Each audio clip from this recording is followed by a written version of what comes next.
George Lombard Jr. has had a really strong spring training between having some really good swings and looking awesome defensively no matter where the Yankees put him.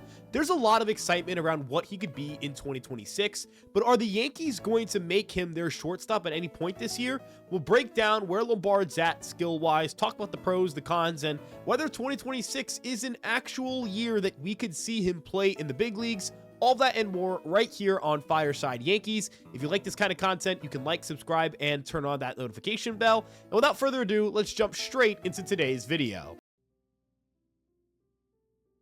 The first thing that stands out about George Lombard Jr. is his excellent defense. You're going to see him make plays, whether it's at shortstop, third base, or second base, that just stand out, that are highlight reel plays, because he's a very good athlete. First and foremost, he gets to baseballs that most infielders can't get to. He's got good range, he's got long arms, he's got a pretty tall frame, so he's able to dive and contort his body to get to and stop baseballs, keep them in front of him, and try and create an opportunity to make a pretty special play. Then when it comes to completing that play, and this can be an issue sometimes for someone like Anthony Volpe, his ability to whip the ball around the diamond with excellent velocity, throw off platform, things of that nature, allows him to complete some of these highlight ridiculous plays pretty consistently. His throws tend to be on the line with good velocity, and if he can't get it over and hit his first baseman in the chest in just one throw without any hops, he's able to throw pretty reliable bounce passes that don't short hop the first baseman.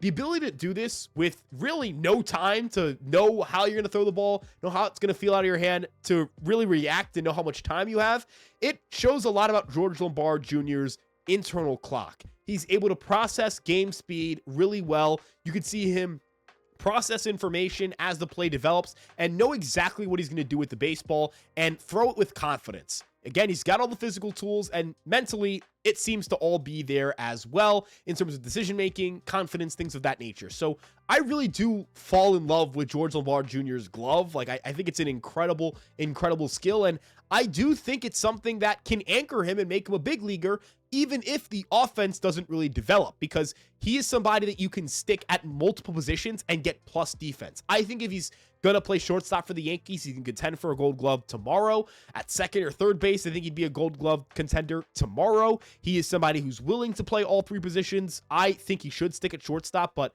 again, the glove is really spectacular. I love watching him play the position. I think a lot of Yankee fans will grow to also love watching him play the position if he does develop into a big leaguer. This is not going to be the reason why he doesn't make the big leagues or doesn't succeed in the big leagues, in my opinion. The glove is probably the safest part of his skill set. His athleticism, his power with his throws, again, the range, it's all really plus traits.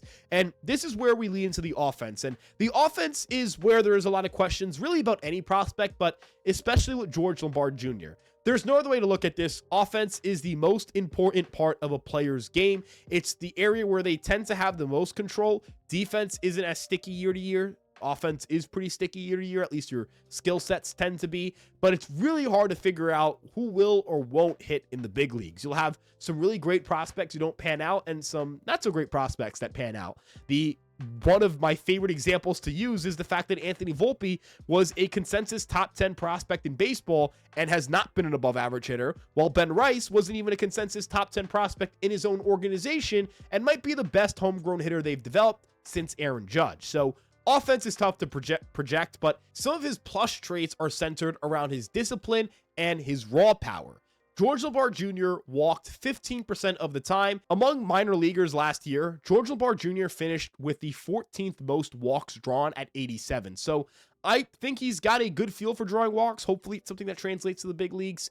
And I think that that's going to be an anchor for his offensive skill set, as some of the other things are lagging behind a little bit. Let's talk first about the game power, because we're going to highlight the raw power and talk about the downside of this game power at the same time.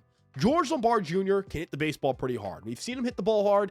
He's hit the ball hard at certain levels of minor league baseball. He's shown stretches where he can hit the ball consistently on a line and consistently square it up, but he doesn't seem to pull the ball a ton in the air. He doesn't hit the ball a ton in the air always, and sometimes his mechanics are a little bit out of whack. He's late on baseballs. He's late to get his bat head around, and that leads to him getting beat by fastballs, beat by velocity, especially in, and that's where the game power lags behind. Last year, he hit just 9 home runs in 132 games. The other area where I have a little bit of concern is with his passivity. While he does know the strike zone well, he tends to put himself in 0-2 counts, and it's just a little bit odd. He needs to find a way to be a little more aggressive, kind of force the action a little more. Sometimes he'll take a hittable pitch, and it's the first pitch of the plate appearance, and he won't get a better pitch to hit after that, and he'll either get walked or a pitcher executes a great slider on the black and he can't really do much with it. No hitter can consistently really do much against a perfectly executed pitch. That's something he's going to have to work on as well. So there are areas of his game he's going to have to polish, but I do want to add some context with his offense and why I think we shouldn't just close the book on a guy who's 20 years old. First and foremost, most of his offensive struggles came in Double-A to start his Double-A tenure. He was 19 years old when he first arrived in Double-A. He turned 20 on June 2nd. He reached Double-A on May 6th. So he was 19 for about a month. And while he was 19, he wasn't hitting very much. He had 195. He had a 94 WRC plus and a 594 OPS. Once he turned 20, from that point until the end of the minor league season, he had a 116 WRC plus, which isn't elite, but it did come with better power and it came with pretty solid results as a whole. If you wanted to look at his last 30 games, he had a 774 OPS and a 134 WRC plus. So progress was made as he continued to play at the level. And I do think that's encouraging. He adjusted, he got better. And the hope is that he starts pretty hot in Double-A so that he can move to Triple-A fairly quickly. But I don't think the Yankees are going to rush him either. I mean, he would be a 20-year-old in Triple-A. That's pretty special in and of itself. But yeah, it is important to note that he's a younger hitter than the average Double-A hitter and that the Yankees moved him up fairly aggressively. It's also important to note that Double-A and High A, especially in 2025, are not high run scoring environments. So yes, the raw OPS and the raw average and on base and slugging are not that pretty, but when you adjust for the league environment, they are above average. So that's another part of this conversation. The run environment is terrible at those levels, so hitters tend to have some pretty nasty looking slash lines, which is why we're focusing on WRC plus, which can adjust for that and give us a number how much better you are or worse you are than the league average hitter. The other thing I'd like to note in terms of upside here is one of the changes that Lombard is making in camp. If you look at his batting stance, if you look at where his hands are, they are closer to where they would be in his swing. They're not as far back, and that might lead to some better results. It might lead to him making contact out in front a little more. He is pulling the ball a good bit more in spring training so far, and he's faced some velocity and has done some pretty fun things. I think that if George Lombard Jr. is going to be a above average hitter, he's going to need to be able to meet velocity out in front rather than back. You don't want to get beat by velo consistently. I've said that time and time again.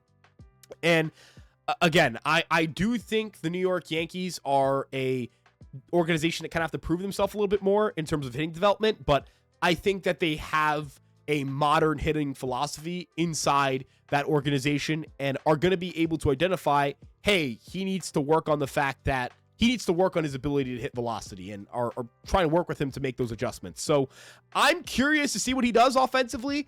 I ultimately look at him as somebody who can be a slightly above average big league hitter with really good defense at shortstop. And, you know, that's kind of the Mason Wynn, Dansby Swanson category of shortstops. And I tend to be a fan of those players. I think those guys are really good ball players. And shortstop is a problem position for the Yankees. I think Lombard has a chance to be a solution. But here's the ultimate question. Will it be in 2026?